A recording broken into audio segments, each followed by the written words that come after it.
Luc chapitre 17. Chapitre 7, verset 18. Non, verset 17. Il y a des gens qui écoutent. Bravo. Vous savez que nous avons étudié le centenier, la guérison du centenier. Après la guérison du centenier, il y a eu quoi d'autre? Qu'est-ce que Jésus a fait d'autre? Dans ce chapitre 7, la résurrection du fils de la veuve de Naïn. Donc, il avait guéri le serviteur du centenier. Il a quitté Capernaum. Il s'est dirigé vers Naïn. Et en entrant dans la ville, il a vu cette procession funéraire. Et il s'est arrêté. Il a ramené ce garçon à la vie. Et la ville était remplie de joie. Vous allez amener la joie partout. Amen. Alléluia. Et il crie, un grand prophète est parmi nous. Amen. Et il nous a dit au verset 17, cette déclaration sur Jésus se propagea dans toute la Judée et dans toute la région. Vous savez, dans notre génération, les gens doivent parler de Jésus. Amen. Et ils doivent parler de Jésus à cause de ce qu'il fait à travers nous. Notre petite lituanienne ici, dans son école maintenant, les gens parlent de Jésus différemment. Elle est prof. Avant, les gens n'avaient que des paroles de mépris. Maintenant, c'est différent. Vous savez pourquoi? Parce qu'elle s'est réveillée. Je lui ai dit, ça ne va pas se passer comme ça. Tu dois changer. Tu dois commencer non seulement à parler de ta foi, mais à manifester la puissance de Dieu. Amen. Donc, chaque fois que tu entends quelqu'un dire, je suis malade, je vais prier pour toi, au nom de Jésus. Et elle a commencé à le faire. Et les gens ont commencé à être guéris. Amen. Amen. Et donc, les gens ont commencé à aller vers elle pour lui dire, au fait, j'ai un mal de tête. Au fait, j'ai tel problème. Au fait... Et certains sont venus ici. Oui. Recevoir la prière et Dieu les a touchés. Amen. Alléluia. Amen. Donc, le nom de Jésus, une déclaration sur Jésus s'est propagée dans son école. Amen. Différente de ce que les gens disaient auparavant. Amen. Est-ce que je peux vous mettre au défi? Que partout où vous êtes et où vous fonctionnez, Amen. de par votre comportement et vos paroles, les gens vont commencer à penser et à parler de Jésus différemment. Amen. Alléluia. Amen. Différemment. Différemment.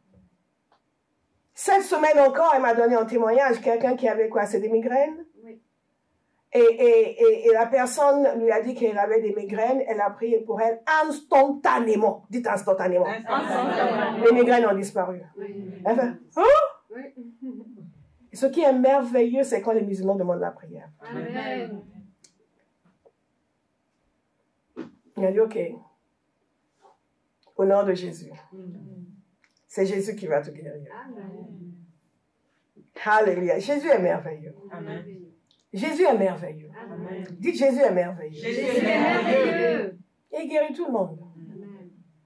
Donc, recevez votre guérison ce matin. Amen. Donc, tout ce bruit s'est propagé autour de Jésus. Et je vous donne le contexte pour la suite. La suite, donc, c'est que au verset 18, Jean fut informé de tout cela par ses disciples. Le titre de ce message, c'est « Qui est donc Jésus ?» Qui est donc Jésus? Et Jean fut informé de tout cela. Vous savez qui est Jean? Qui est Jean? C'est pas Jean le moine, votre collègue. Jean-Baptiste.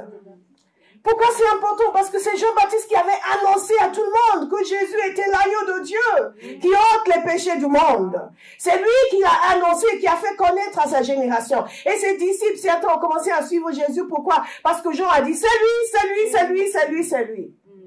Après 400 ans de silence, son prophète est né, Jean-Baptiste. Et il est allé, Jean, et on l'appelait Baptiste parce qu'il baptisait. Et il baptisait en baptême de repentance pour préparer le chemin pour le Messie. Et quand Jésus est arrivé, il a annoncé. Mais entre-temps, il est arrivé des choses à Jean. Jean a critiqué Hérode parce qu'il avait épousé la femme de son frère. Et qu'est-ce qu'il a fait? Hérode l'a mis en prison. Donc Jean est dans un moment sombre de sa vie. Il est dans un moment très difficile de sa vie. Et du fond de sa prison, Il n'y a pas les prisons où il y a le Wi-Fi. C'est pas les prisons où il y a des lits confortables. Pas les prisons où il y a vous pouvez faire de la gymnastique ou regarder la télé. Pas ce genre de prison. C'est des donjons. Vous me suivez? Et donc Jean fut informé de tout cela par ses disciples. Il en appela 2 qu'il envoya vers Jésus pour lui dire, écoutez attentivement, es-tu celui qui doit venir? Ou devons-nous attendre un autre? Arrivé vers Jésus, il dit, Jean-Baptiste nous a envoyé vers toi pour te demander, es-tu celui qui doit venir ou devons-nous en attendre un autre? À ce moment-là, Jésus guérit de nombreuses personnes de malades, d'infirmités et d'esprits mauvais. Et il rendit, d'infirmité et d'esprits mauvais. Et il rendit la vue à bien des aveugles. Recevez votre guérison.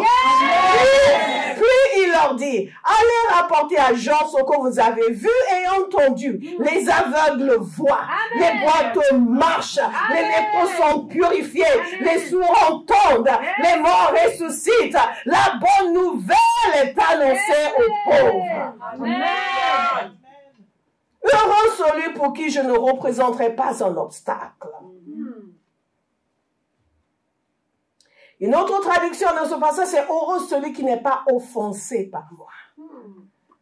Je vous le dis, parmi vous, parmi ceux qui sont nés de femmes, aucun prophète, aucun n'est plus grand que Jean. Cependant, le plus petit dans le royaume de Dieu est plus grand que lui. Tout le peuple qui l'a entendu et même les collecteurs d'impôts ont reconnu la justice de Dieu en se faisant baptiser du baptême de Jean. Mais les pharisiens et les professeurs de la loi, ne se faisant pas baptiser par lui, ont rejeté le plan de Dieu pour eux. À qui donc comparais-je les hommes de cette génération? À qui ressemblent-ils? Ils ressemblent à des enfants assis sur la place publique, qui se parlent les uns aux autres et disent, nous avons joué de la flûte et vous n'avez pas dansé. Nous avons entendu des chants funèbres et vous n'avez pas pleuré. En effet, Jean-Baptiste est venu. Il ne mange pas de pain et ne boit pas de vin. Et vous dites, il a un démon. Le Fils de l'homme est venu. Il mange et il boit. Et vous dites, c'est un glouton et un buveur, un ami des collecteurs d'impôts et des pécheurs. Mais la sagesse a été reconnue juste par tous ces enfants. Nous voyons une situation ici assez étonnante pour nous, qui savons que c'est Jean qui a annoncé la venue de Jésus. Nous voyons donc le même Jean qui semble être complètement perdu, qui semble ne plus savoir si Jésus est vraiment le Messie ou pas. Et il y a eu historiquement deux manières de comprendre ce passage, 2 interprétations de ce passage. Certains des pères anciens de l'Église qui pensaient que mais Jean pouvait quand même pas douter, donc il a dû demander ça pour rassurer ses disciples. Mais d'autres qui sont convaincus du fait que non, Jean a réellement douté puisque Jésus les a renvoyés vers Jean pour lui dire, dites-lui ceci. Et moi je crois que Jean a réellement douté. Et le fait que Jean ait douté, c'est quelque chose qui doit aussi nous encourager pour dire que dans l'état humain dans lequel nous sommes, il est possible que nous laissions des circonstances de la vie nous envahir au point où nous nous sentons perdus.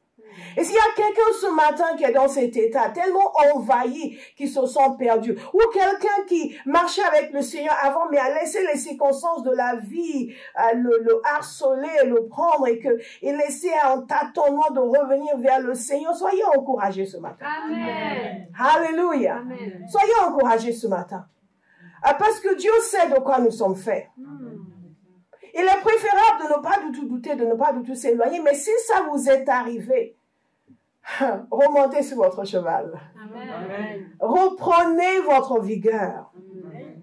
Et Jean est donc, bien sûr que nous ne sommes pas dans la même situation que Jean. Jean, il est dans une situation désastreuse. C'est l'homme qui a été annoncé, qui est venu depuis son enfance. Même sa naissance a été annoncée par un ange.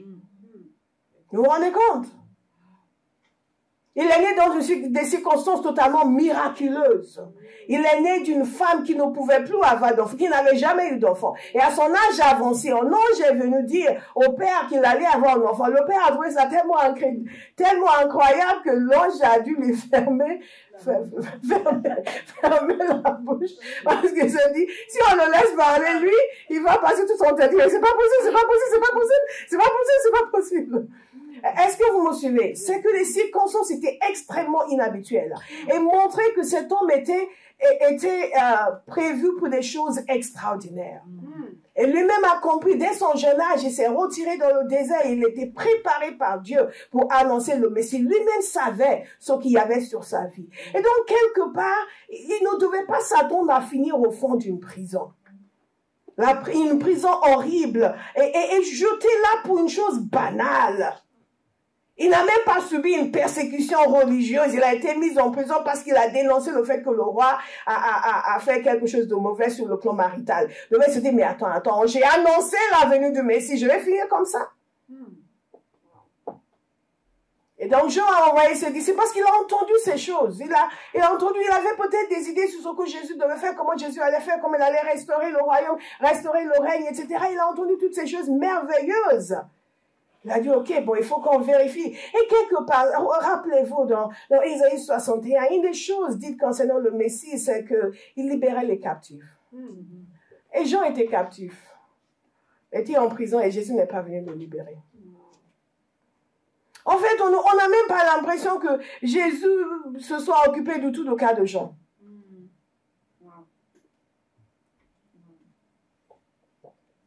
Et donc, Jean a envoyé ces gens pour poser la question, il a envoyé ses disciples, il a entendu toutes ces choses que Jésus faisait.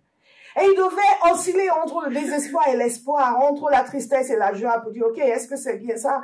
Et rappelez-vous, dans l'histoire la parole de Dieu est tellement extraordinaire. La seule personne qui était parfaite, c'est Jésus. Et j'aime cela parce que chacun de nous, ça nous donne un encouragement. Que nous pouvons passer de là où nous sommes à là où nous sommes censés être. Amen.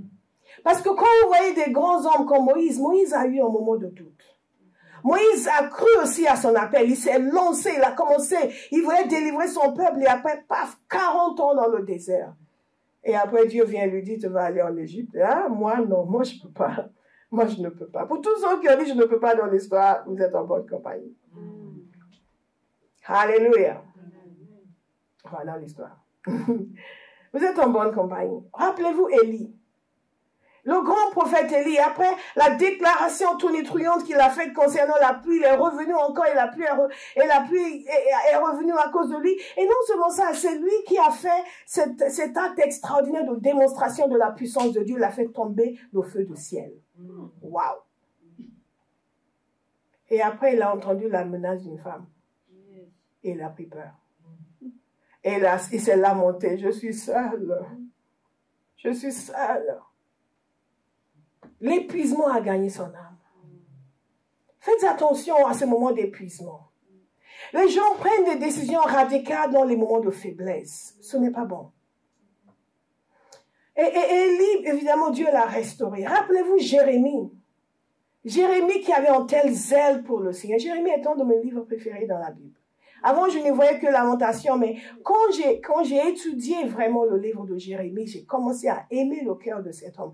L'amour qu'il avait pour Dieu, le zèle qu'il avait pour Dieu dans une génération perverse. Que Dieu vous donne d'être zélé pour lui. Amen.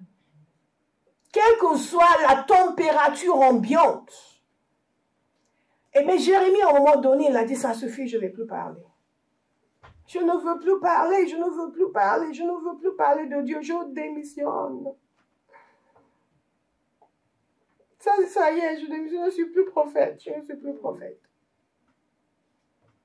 Et donc, Jean se trouve dans ce genre de situation et il demande à Jésus. Il envoie pour demander à Jésus. Et ce que je trouve extraordinaire, c'est la manière dont Jésus a répondu. Jésus n'a pas dit, mes enfants, mais c'est quoi? Mais il souffre d'amnésie celui-là? Non. Et je suis vraiment frappée par la manière dont Dieu, au même moment, nous appelle à un standard élevé. Il est conscient aussi de nos difficultés. Et il vient nous prendre par la main, nous aider. Et Jésus a aidé Jean. Parce que comment est-ce qu'il a aidé? D'abord, il a fait en sorte que les disciples de Jean qui étaient venus, il ne les a pas envoyés. Oui, mais évidemment, dis-lui que c'est moi. C'est quoi cette histoire? Et il a fait en sorte que les disciples de Jean, de leur propre yeux, voient sa puissance en action. Dites puissance en action. Puissance en action. Qui voit sa puissance en action. Tout le monde ne sera pas converti parce qu'ils vont en miracle, mais il y a des gens qui ne seront convertis que parce qu'ils vont en miracle. Yeah. Donc nous avons le devoir de manifester la puissance de Dieu. Les gens doivent savoir que Dieu les aime. Dans ce moment de difficulté, qu'est-ce que j'ai demandé à Jésus? Mais est-ce que c'est toi? Est-ce que c'est toi? La question est, qui est donc Jésus? Est-ce que c'est vraiment lui? Est-ce que c'est lui le Messie? Il y a des religions qui attendent encore. Il y a des religions qui disent, oui, c'est un prophète, mais ce n'est pas le seul. Mais je leur ai demandé, est-ce qu'il est celui qui doit venir? Il n'a pas dit, est-ce que tu es l'un de ceux qui doivent venir? C'est pour ça que Pierre a dit, il n'y a aucun autre nom qui a été donné. Dites aucun autre nom qui a été donné. Aucun autre nom qui a été donné. S'il y avait d'autres noms possibles, on ne pourra pas compter sur lui. Mais il n'y a aucun autre nom qui a été donné. Donc Jean voulait savoir, est-ce que c'est vraiment toi? Et en répondant à Jean, Jésus, c'est extraordinaire ce qu'il fait. Il a dit aux disciples de Jean d'aller lui dire ce qu'ils ont vu. Allez rapporter à Jean ce que vous avez vu et entendu. Et vous allez dire simplement qu'il est juste en train de dire les aveugles voient, mais non. Il est en train de citer les Écritures. Il est en train de citer Ésaïe 61. Il est en train de faire référence à Ésaïe 34. Et Jean lui-même, qui reconnaissait le ministère du prophète Ésaïe, qui lui-même avait été appelé, qui a utilisé les paroles du prophète Ésaïe pour définir son propre ministère. Il comprenait clairement ce que Jésus était en train de lui dire. Donc Jésus lui a répondu par les actes et par la parole. Dites par les actes. Et par la parole. Et aujourd'hui encore, Jésus se révèle par les actes et par la parole. L'apôtre Paul a dit clairement qu'il a prêché l'évangile de Jérusalem en Illyricum et qu'il a fait tout cela par les actes et par la parole. Par des signes et par des prodiges. Et c'est tellement simple si simplement on osait croire. Nous ne sommes pas censés croire en Jésus uniquement pour que nous soyons bien, que nos vies soient en ordre. Nous sommes censés croire en Jésus et nous serons bien, nos vies seront en ordre, mais nous sommes censés amener son nom partout où nous sommes et faire en sorte que les gens autour de nous bénéficient de la grâce que nous avons reçue. Quelque chose doit venir sur votre famille à cause de vous. Amen. Par les actes et par la parole. Par les actes et par la parole. Donc il leur a montré ses actes. Après il leur a donné la parole. Il leur a donné les propos du prophète Ésaïe, qu'ils aillent le dire à Jean. Que c'est comme ça qu'il se définit. Chaque enfant de Dieu a sa définition aussi dans la parole de Dieu. Quelle est la parole qui définit votre vie? Jésus était clair sur la parole qui définissait son existence. Jean était clair sur la parole qui définissait son existence et qui définissait son ministère. Il y a des paroles qui sont données qui définissent l'Église et la mission de l'Église. La mission de l'Église, allez et faites des nations des disciples. Ça, c'est une parole qui définit chacun de nous. Chaque enfant de Dieu doit se trouver dans cette parole-là. Votre vie doit être ancrée dans la parole de Dieu. Tout ce que vous faites doit être ancré dans la parole de Dieu. Jésus était ancré dans la parole de Dieu. Sa vision de lui-même était basée sur la parole de Dieu. Donc, il n'était pas juste en train de dire, ben, dites-lui que vous avez vu ça, ça et ça. Oui, que vous avez vu ça, ça, ça, mais conformément à ce qui est écrit. Dites ce qui est écrit. Conformément à ce qui est écrit. Yes. Toute notre vie doit être régie conformément à ce qui est écrit. Amen. Donc, ça veut dire que tous les bienfaits qui sont écrits, oui, mais aussi tout ce qui est écrit que nous ne sommes pas censés faire, nous ne sommes pas censés faire. Donc Jésus les a renvoyés vers Jean en disant, dites à Jean ce que vous avez vu et ce que vous avez entendu. Et il a dit ces propos de la parole de Dieu qui confirmaient ce qu'ils avaient vu. La parole de Dieu doit être annoncée en tant que telle et confirmée par les actes. Confirmée par les actes. Dites confirmée. Confirmé. Confirmé. Confirmé. Confirmé. Confirmé. Confirmé. Et c'est comme ça que Jésus se révèle. Jésus a donc donné le message clairement à Jean. Jean a compris. Tant mieux, et peu de temps après, Jean a été tué. Mais il a quitté cette terre heureux, en sachant qu'il ne s'était pas trompé. Vous savez, il y a quelque chose de terrible lorsque vous commencez quelque chose et vous êtes sûr que c'est ça. Et il y a beaucoup de gens qui sont appelés par le Seigneur, qui se lancent et qui font des choses. Et au bout d'un moment, ils disent, mais je comprends pas. Peut-être que Dieu m'a pas appelé, peut-être que c'est pas ça, peut-être que je me suis trompée de voie, peut-être que s'il y a quelqu'un ce matin qui est dans cet état-là, que la parole de Dieu vous vienne aujourd'hui. Amen. Pour vous établir dans l'assurance de ce que vous êtes, qui vous êtes et la direction dans laquelle Dieu vous conduit. Amen. Parce que ce qui est arrivé à Jean peut arriver à n'importe lequel d'entre nous, que ce soit par rapport même à la conception que nous avons de Jésus, ou que ce soit à la révélation que nous avons concernant notre propre vie. Parce que Jean, si Jésus n'était pas ce que lui avait annoncé Jésus comme étant, ça voudrait dire qu'il s'est trompé complètement. Il a été envoyé pour annoncer le Messie. Est-ce qu'il a annoncé la mauvaise personne? C'est tout ça qui le turlupinait. Ça voudrait dire qu'il avait complètement raté sa mission parce qu'il était sur le point de mourir. Il devait se douter qu'Hérode ne risquait pas de le libérer. Et si donc il va mourir et que c'est la mauvaise personne qu'il a désignée, il a complètement raté sa mission et raté son existence. Et beaucoup de personnes se trouvent dans la même situation que Jean, qui se demandent, est-ce que je ne suis pas complètement trompé sur le chemin que j'ai pris dans ma vie? Est-ce que cette mission que je pensais que Dieu m'avait confiée est la bonne? Il y a des gens qui vont commencer une œuvre et l'œuvre peine à avancer et sont complètement dérangés par l'idée selon laquelle ils ont passé 10 ans, 5 ans, 2 ans, 3 ans et que, en fait, ce n'était pas de tout ça ce que le Seigneur voulait. Je prie pour quelqu'un ce matin. Que Dieu vous éclaire. Amen. Qui vous ouvre les yeux, qui vous ouvre l'entendement, qui vous donne l'assurance concernant le chemin qu'il vous a dit de prendre. Et si vous êtes sur le mauvais chemin, qu'il vous en sorte. Amen. Alléluia. Amen. Alléluia. Amen. Bien-aimés, on ne vit qu'une seule fois. Et cette vie unique que vous avez décidé qu'elle va correspondre à la lettre des saints de Dieu. Amen. Je vous assure, je ne veux rien d'autre dans la vie que d'être en phase avec Dieu. Ça veut dire que tout ce qui vient doit être évalué sur la base de ce que Dieu veut. Quel qu'il soit. Écoutez, peu importe la chose, il n'y a rien sur cette terre qui vaille la peine si ça veut dire que ça vous éloigne de Dieu.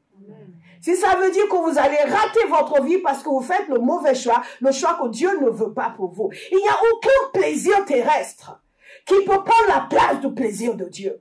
Il n'y a aucun accomplissement, aucune joie, aucune victoire, aucune culture, aucune tradition, aucun accomplissement humain qui vaut la peine si ça veut dire que vous allez mécontenter le Seigneur.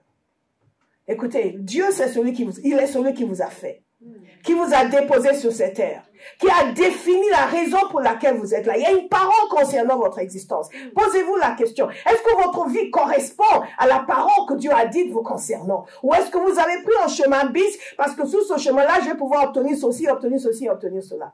Parce que tout ce derrière lequel vous courez, l'Ecclésiaste nous dit très bien, c'est du vent. Dites, c'est du vent. C'est du vent. Ça a l'air d'avoir de la valeur aujourd'hui parce que les humains le valorisent. Mais les humains valorisent n'importe quoi. Les êtres humains sont tellement tordus et pervers qu'ils vont valoriser n'importe quoi. Il suffit d'aller sur les réseaux sociaux et voir ce qu'ils célèbrent. Vous dites, mais on est dans quel monde? Des choses que les gens célèbrent, vous demandez, mais ils sont, qu'est-ce qu'ils ont? Ils sortent de l'hôpital psychiatrique. Comment ils peuvent célébrer une chose pareille? Donc, si vous vivez votre vie sur la base de ce que les gens célèbrent, ce qui va vous donner des avantages naturels ou ce que les gens appellent des avantages, vous risquez le jour de quitter cette tête, mais qu'est-ce que j'ai fait de ma vie? Ce ne sera pas votre témoignage. Amen. Donc, avec ce que Jean a ressenti, je vais encourager quelqu'un aujourd'hui à faire le bilan de son existence. Quand vous rentrez à la maison, posez la question au Seigneur, est-ce que je suis sur la bonne voie? Est-ce que les choix que je fais correspondent à ce que toi, tu as décidé concernant ma vie? Est-ce que les choix que je fais, la manière dont je vis, correspondent à la mission que tu as pour ma vie? Jérémie était un homme comme cela. Jérémie n'avait pas fait de mauvais choix. Il était encore jeune et il était sur le chemin de devenir sacrificateur parce qu'il était d'une famille de sacrificateurs. Sauf que Dieu est venu un jour pour lui dire, non, tu ne vas pas être sacrificateur, tu vas être prophète. Et je peux vous assurer que quand on suit le chemin de la volonté humaine, on se trompe souvent. Et on passe à côté. Et on passe sa vie à gérer des circonstances que nous avons créées pour nous-mêmes parce que nous avons choisi une voie qui est éloignée de la mission de Dieu pour vous. Je vous encourage aujourd'hui à trouver votre vie dans la parole de Dieu. Qu'est-ce que la parole dit vous concernant? Comment est-ce que vous êtes censé vivre selon la parole de Dieu? Et Jean, il a dû mourir heureux, rassuré du fait qu'il ne s'est pas trompé de voie. Qu'il ne s'est pas trompé sur la personne et qu'il a vraiment identifié la bonne personne. Eh bien, Jésus ne s'est pas arrêté là. Non seulement il a envoyé les disciples de Jean vers lui, mais il a aussi dit quelque chose d'extraordinaire concernant Jean. Moi, je suis épatée par Jésus parce qu'il n'a pas dit ça devant les disciples de Jean pour qu'ils puissent aller le lui dire. Il a dit ça aux autres. Écoutez, ne vous inquiétez pas de ce que les gens pensent de vous. Inquiétez-vous de ce que Dieu pense de vous. Parce que quand Dieu le veut, c'est lui qui va parler. C'est lui qui va parler. Alléluia. Quand Moïse était attaqué par son frère et sa sœur, c'est Dieu qui a parlé. Si vous êtes qui pour parler contre mon serviteur Moïse?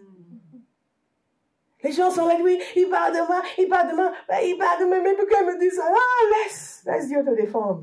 Dis à quelqu'un, laisse Dieu te défendre. Laisse Dieu te défendre. Vis une vie telle que Dieu lui-même prend fait cause pour toi. Dis, hey, vous parlez de ma servante, vous parlez de mon serviteur, excuse me? Excuse me? Kama sokote basekata. Donc Jésus, Et un autre point, lorsque nous parlons de qui est donc Jésus, pourquoi nous avons des problèmes parfois? Parce que nous voulons que Jésus soit conforme à nos attentes. Nous sommes dans une génération qui veut définir Jésus selon leurs désirs et leur imagination. Et pas que les gens de l'extérieur, parce que parfois il y a des gens de l'extérieur. Quand ils veulent imposer leur perversion à l'église, ils vont vous dire que mais Jésus est amour. Mais vous le connaissez d'où, vous? Le président dans certains grands pays que je ne vais pas nommer avait décidé que Jésus était amour, donc toutes les formes d'amour, entre guillemets, sont acceptables pour Jésus. Et je me suis posé la question, d'où est-ce qu'il connaît Jésus?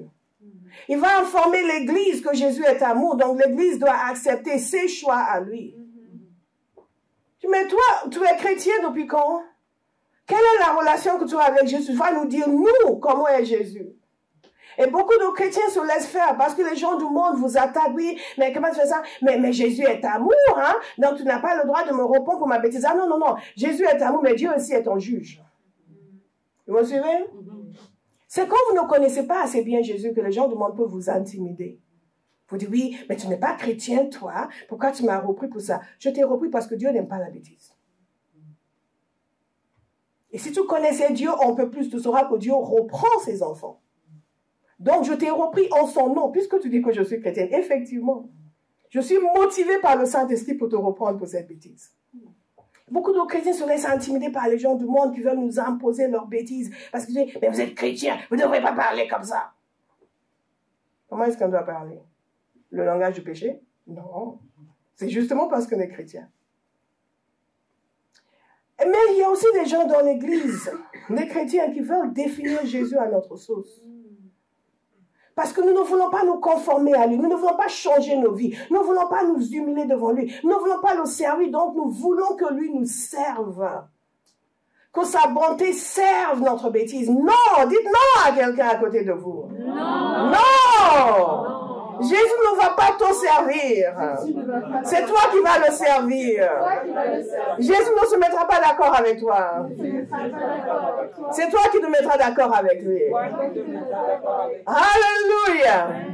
Je vous assure, si vous voulez avoir une bonne relation avec le Seigneur, commencez en vous mettant d'accord avec lui. Dites-lui, Seigneur, je te donne carte blanche. Fais ce que tu veux. Dis ce que tu veux. Je suis à ta disposition. Amen.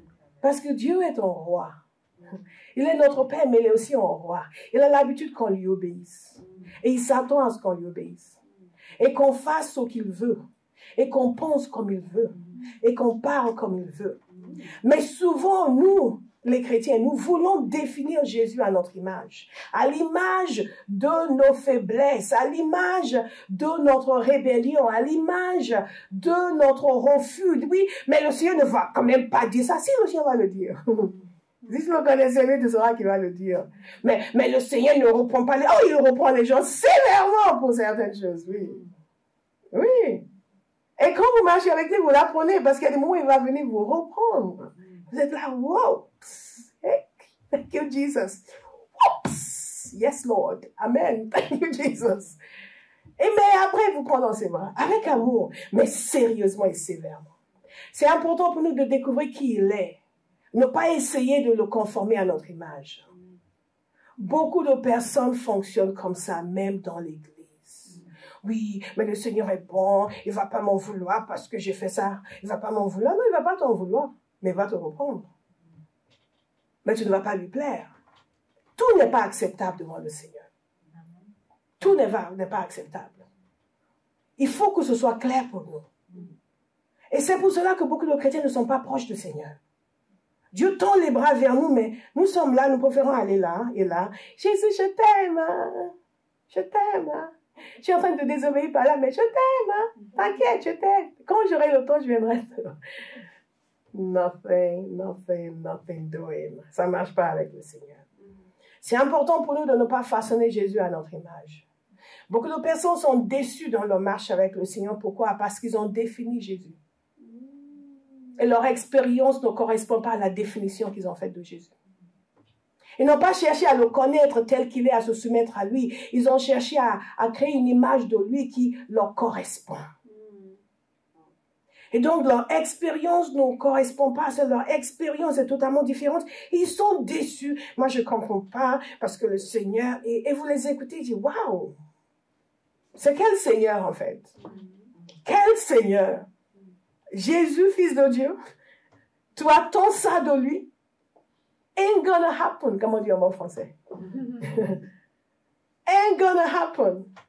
Écoutez, dans ce royaume, nous sommes les perdus à qui Dieu a fait grâce. Amen. Nous ne sommes pas ceux qui servent Dieu parce que nous sommes bons. Nous sommes les malheureux, les perdus, les rejetés que Jésus est allé chercher. Nous sommes les déshonorés à qui il a donné l'honneur. Nous sommes les disgraciés à qui il a effacé notre disgrâce. Il nous a donné un manteau d'honneur. Nous lui sommes entièrement redevables. N'oubliez jamais cela.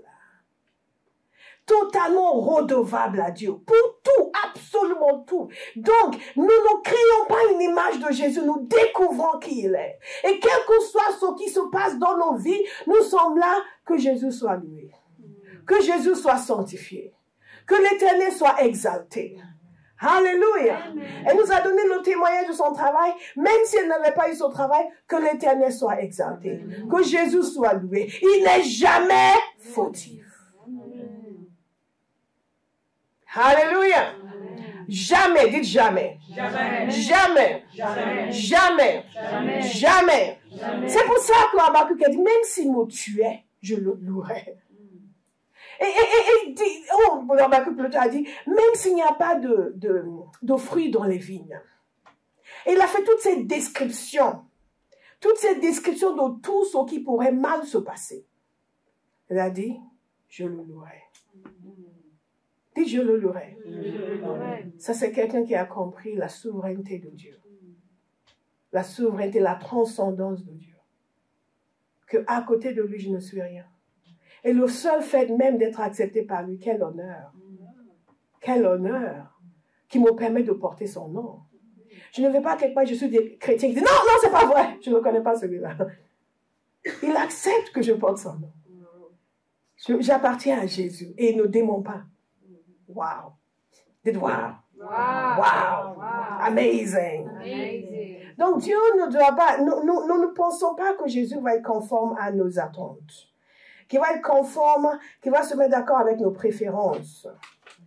Et non, il va être ce qu'il est, celui qui nous a sauvés, celui qui a porté nos maladies et nos malédictions, celui qui était sans péché et qui s'est fait pécher pour nous. Et souvent, les gens viennent et sont déçus parce qu'ils cherchent un Jésus qui correspond à leur imagination. Et ils ne reconnaissent pas le Jésus qui est là. Vous suivez? Celui qui a souffert à la croix pour nous. Celui qui nous a pardonné dès que nous sommes venus à lui, en dépit de toutes les erreurs que nous avons pu faire dans la vie.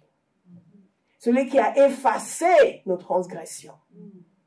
Celui qui répond constamment quand nous appelons. Et si nous ne sommes pas conscients de ce Jésus-là, c'est pour ça qu'on dit, qui est donc Jésus? Si nous ne sommes pas conscients de lui tel qu'il est, nous allons lui en vouloir pour beaucoup de choses. Il y a beaucoup de chrétiens qui lui en veulent. Ils louent Jésus, tu es merveilleux, mais quelque part, oui, mais Seigneur, quand même. Regarde. Regarde Gloria. Depuis quand elle est convertie? Tu l'as déjà donné ça et ça?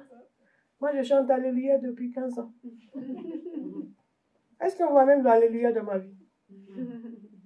Si vous ne vivez pas avec la pleine conscience de Jésus tel qu'il est, le Sauveur, le Rédempteur, celui qui a payé pour nos péchés, si vous ne vivez pas avec cette pleine conscience, un jour vous allez lui en vouloir.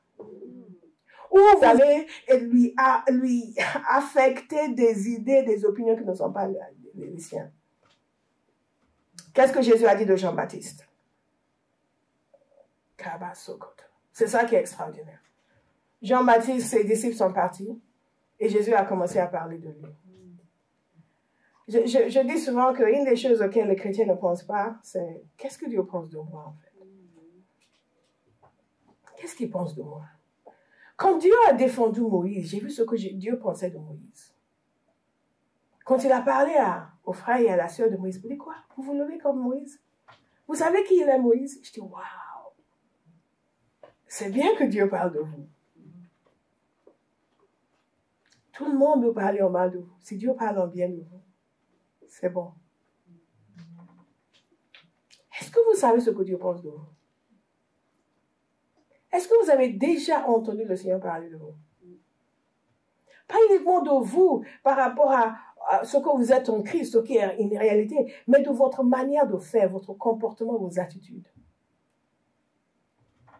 Je dis toujours que si Dieu ne vous a pas encore repris, vous ne le connaissez pas encore. Si vous n'avez pas encore senti le Seigneur vous secouer, vous dites, hey, what is that? Donc, certains d'entre nous, parce qu'on est assez, il faut qu'il sorry. Ou vous êtes tellement dur à faire, bien aimé. Avec ça! Alléluia! Amen. Regardez ensemble le verset 24. Il nous a dit que lorsque les messagers de Jean furent partis, Jésus se mit à dire à la foule au sujet de Jean, qu'êtes-vous allés voir au désert? Un roseau agité par le vent? Mais qu'êtes-vous allés voir? Un homme habillé de tenues élégantes? Ceux qui portent des tenues somptueuses et qui vivent dans le luxe se trouvent dans les maisons de rois. Qui êtes-vous? Qu'êtes-vous donc allés voir? Un prophète? Oui, je vous le dis. Et plus qu'un prophète. Dites plus qu'un prophète. Plus qu'un prophète. Plus qu'un prophète.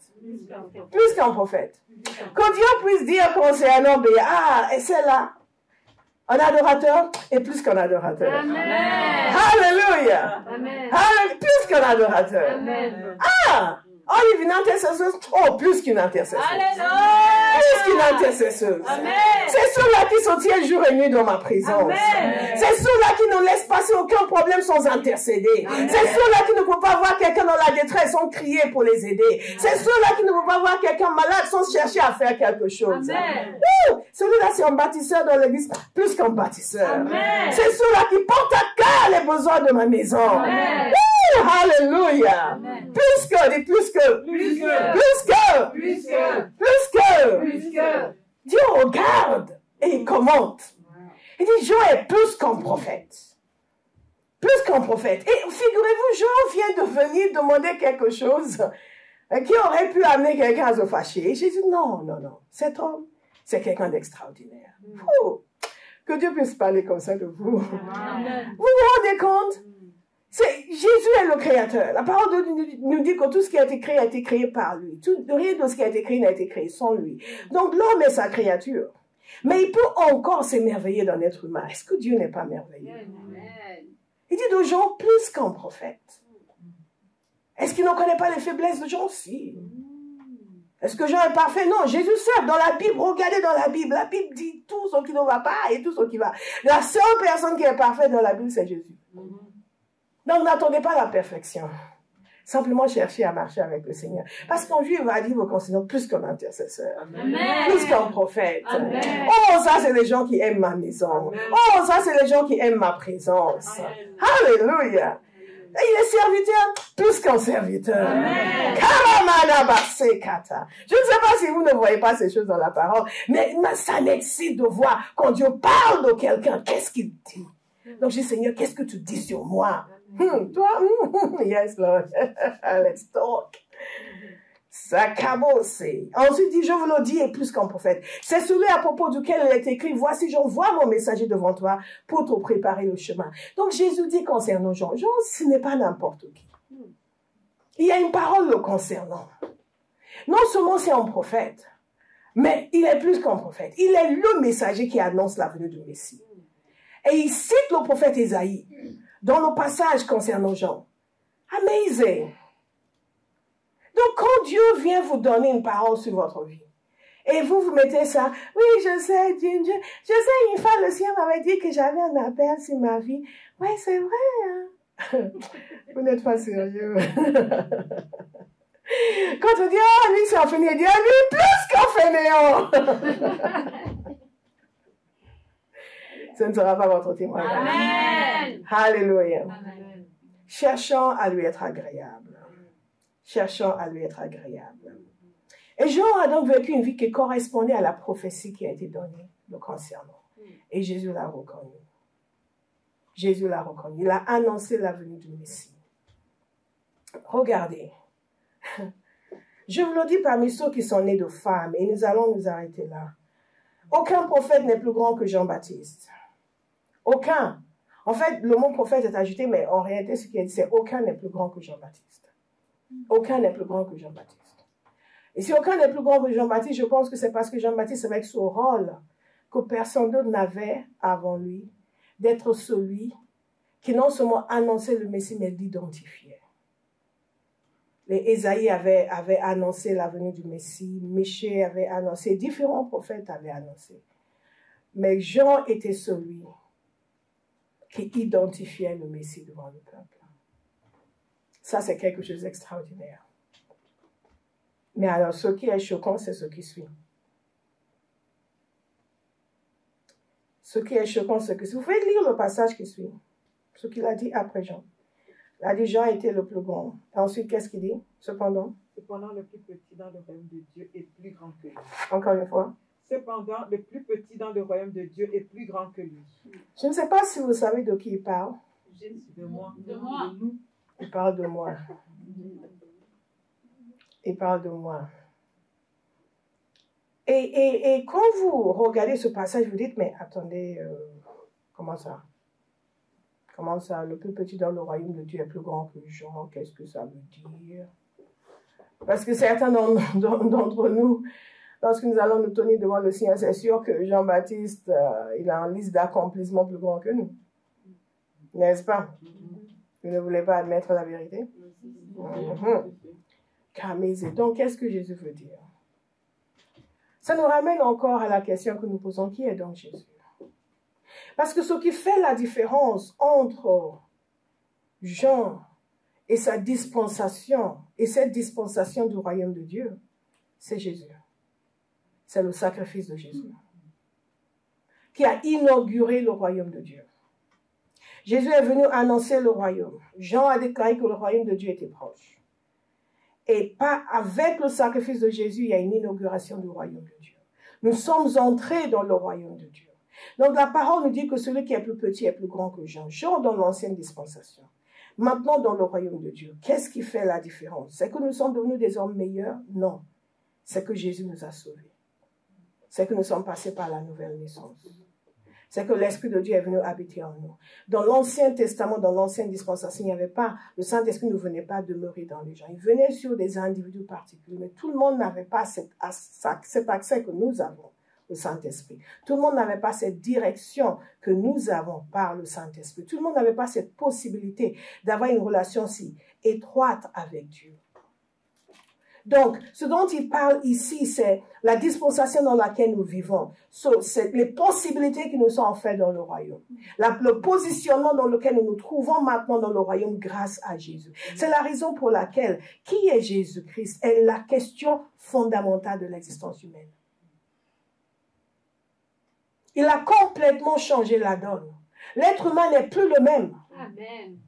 Il n'est plus le même. Un être humain né de nouveau est un individu d'une qualité, d'une puissance, d'une capacité extraordinaire. Amen. Absolument surnaturelle. Notre problème, c'est que nous ne le savons pas. Et c'est que notre formatage ancien continue de conduire nos vies au lieu de nous laisser reformater par le Seigneur selon le système du royaume de Dieu. Le petit témoignage qu'il a donné, c'est un exemple du système du royaume de Dieu. Le système du royaume de Dieu fonctionne sur la base de la foi. Nous sommes sauvés par la foi. Et nous fonctionnons, nous avons accès à tout ce que Dieu a dans ce royaume par la foi. Quand nous prions pour les malades, c'est par la foi. Quand nous nous avançons pour faire quoi que ce soit, c'est par la foi. Il y a une compréhension de la puissance de Dieu, de la nature de Dieu, une intimité avec Dieu qui nous amène à fonctionner de façon surnaturelle dans un monde naturel. Amen. Et donc, il y a des possibilités qui nous sont offertes que Jean et les autres n'avaient pas. Parce que nous sommes maintenant dans le royaume de Dieu. Ce qui serait désastreux pour quelqu'un, c'est de quitter cette terre ayant vécu une vie moyenne et ordinaire et totalement centrée sur ses besoins et sur sa satisfaction personnelle. De se retrouver devant Dieu et de prendre conscience de toutes les possibilités qui étaient devant lui, tout ce que Dieu aurait pu faire à travers lui, toute la puissance de Dieu qu'il aurait pu manifester, toutes les vies qu'il aurait pu changer, toutes les grâces qu'il aurait pu déverser, et voir qu'il n'a rien fait de tout cela. Ce ne sera pas votre témoin. Amen. Alléluia. Amen. Donc, à cause du sacrifice de Jésus, il y a une position spirituelle dans laquelle nous sommes placés grâce à la nouvelle naissance, qui n'a rien de comparable avec la position spirituelle dans laquelle fonctionnaient les gens sous l'ancienne alliance. C'est le jour et la nuit. C'est le jour et la nuit. Et quand Jésus dit cela aussi, c'est une déclaration de la suprématie de l'évangile de Christ et de l'efficacité de son sacrifice. Je vais vous encourager à méditer constamment sur le sacrifice de Jésus. Si vous ne le faites pas, vous n'allez pas être un chrétien heureux. Vous allez toujours affecté par des circonstances naturelles. Satan va avoir une facilité déconcertante à vous déconcerter. Parce qu'il sait qu'il suffit qu'il vous communique une information nouvelle. Vous allez, oh Seigneur, pourquoi? Mais quand vous savez ce que c'est le royaume de Dieu dans lequel vous êtes entré, la vie nouvelle que Dieu vous offre, toutes les possibilités illimitées qui sont les vôtres dans ce royaume, vous allez vivre constamment avec la joie du Saint-Esprit. Quelle que soit la situation, vous pouvez être provisoirement affecté, mais vous rebondissez vite. Alléluia. Parce que vous vivez sur la base d'une vérité supérieure. Dites supérieure. Supérieur. Une vérité supérieure. Une vérité supérieure. Une vérité supérieure. Qui n'est pas une information qui est gardée pour nous au ciel, mais une réalité que nous pouvons vivre ici sur terre. Alléluia. Amen. Quelqu'un va apprendre à changer les choses. À croire la parole de Dieu. À ne plus fonctionner comme une victime. À fonctionner comme quelqu'un qui est habité par l'Esprit de Dieu. Le même esprit qui se mouvait sur les eaux. Je dis toujours à Dieu, Père, il faut que tu puisses faire tout ce que tu as envie de faire à travers moi. Il faut que je puisse être tout ce que tu veux que je sois. Et quel que soit l'obstacle, j'y renonce. Amen. Dis j'y renonce. J'y renonce. J'y renonce. J'y renonce. J'y renonce. J'y renonce. Ceux qui étaient à la prière vendredi matin, je vous disais que dans la nuit, le Seigneur me parlait, il me disait que nous n'avons même pas encore vu manifester sur terre le 0,00. Les zéros étaient longs, 0,1% de sa puissance. J'ai dit, aïe, merci. Nous voulons plus. Amen. Nous voulons plus. Amen. Nous voulons représenter dignement Jésus sur la terre. Amen. Que notre génération cesse de dire, oui, mais les chrétiens, là, oui, c'est quoi Jésus? Jésus n'est qu'un prophète. Jésus n'est même pas un prophète. Jésus, c'est une falsification. Ah! C'est notre faute. C'est notre faute. Mais quelqu'un m'a dit, Jésus, je crois en toi. Je crois en toi. Manifeste-toi à travers moi. Manifeste-toi à travers moi. Touche ma génération à travers moi. Touche ma génération à travers moi. Change ma génération à travers moi. Change ma génération à travers moi. Je ne suis pas venue pour faire, comment on dit cela? What did I say always? What did you say? La figuration. Je ne suis pas venue pour faire de la figuration. Dites-le. Je suis pas venue pour faire de la figuration, Seigneur. Il faut que ta parole soit effective dans ma bouche. Il faut que ta parole soit effective dans ma bouche. Et que ta puissance agisse à travers moi. Et que ta puissance agisse à travers moi. Et donc, Jésus a pu renvoyer les disciples de Jean vers lui. Mais il a terminé en disant quelque chose qui est très parlant et qui nous amène aussi à réfléchir. Il a dit, regarde, il y a des gens qui étaient très contents de ce que Jésus a dit, d'autres qui n'étaient pas contents en fonction de l'attitude qu'ils ont eue vis-à-vis de Jean. Jésus a dit, cette génération, vous savez à quoi vous ressemblez? Vous ressemblez à des enfants. Des enfants qui jouent. Vous avez joué en tant qu'enfant. Oui. Il y a des gens aussi qui n'ont pas joué. Okay? Et ils jouent à la place du marché. Et donc les enfants finissent par dire, oui, mais vous, on a chanté des chants, je paraphrase, des chants de joie, vous n'avez pas dansé. On a chanté des chants funèbres, vous n'en voulez pas. Qu'est-ce que vous voulez au juste? Donc les enfants, ils ont tous ces chants qui chantent, ils vont faire. Donc vous avez un groupe d'enfants qui chantent, qui sont là. Et j'ai Béa qui est là. Jésus est mon ami de tous les jours. Elle n'a pas chanté ça enfant, elle était païenne. Trompée dans l'incrédulité. Mais imaginez qu'elle chantait ça. Jésus, Jésus, viens chanter avec moi. Jésus, Jésus. Mais moi, je ne veux pas chanter. C'est quoi? Oh, je ne veux pas chanter ce chant de joie, c'est trop joyeux.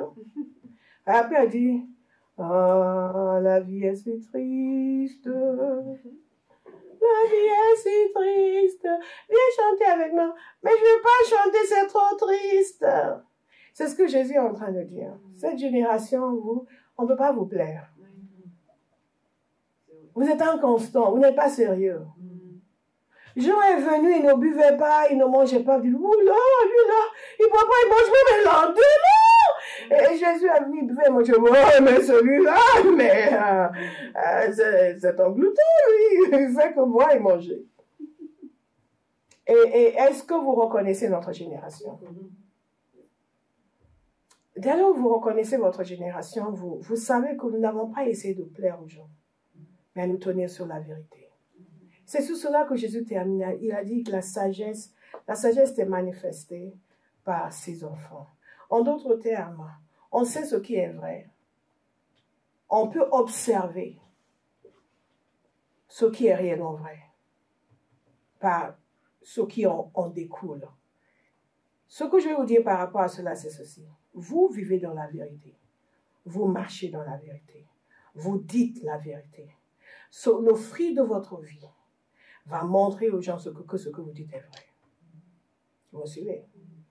Dans notre génération, les gens vont dire tout ce qu'ils veulent. Oui, mais les églises, maintenant, il faut que danser et chanter. Enfin, c'est un peu comme avant. Vous dites, mais les églises sont trop tristes. Si vous voulez constamment changer pour plaire aux gens, vous ne saurez pas qui vous êtes. Mais notre appel à nous, c'est d'être fidèles aux Écritures, d'être fidèles à la sagesse de Dieu, d'être fidèles à la parole de Dieu. Et en étant fidèles à la parole de Dieu, le fruit de votre vie, le fruit de nos actions va montrer que l'évangile que nous annonçons est la vérité. Quand quelqu'un vient de notre religion et me dit, oui, priez pour moi, mais pas avec Jésus, je ne peux pas prier pour vous. Parce que c'est Jésus qui guérit. Amen. Si vous avez besoin de guérison, je prie pour vous au nom de Jésus. Si vous ne voulez pas, faites comme vous voulez. Je ne vais surtout pas nier Jésus pour vous plaire. C'est moi qui guéris, je ne peux pas vous guérir. Si ce n'est pas Jésus, moi je ne peux pas. Quand quelqu'un dit, ok, d'accord, ok. Et la réalité de Jésus est manifestée par le résultat. Est-ce que vous me suivez? Parfois, c'est une conviction dans le cœur. Parfois, c'est une présence du Saint-Esprit qui envahit les gens. Quoi qu'il en soit, notre responsabilité, c'est de nous tenir sur la vérité. De savoir, nous, qui est Jésus. D'annoncer Jésus tel qu'il est, pas tel que le monde voudra qu'il soit. Et nous faisons confiance au Seigneur que cette vérité que nous avons annoncée, sa puissance va la révéler comme étant ainsi. Alléluia.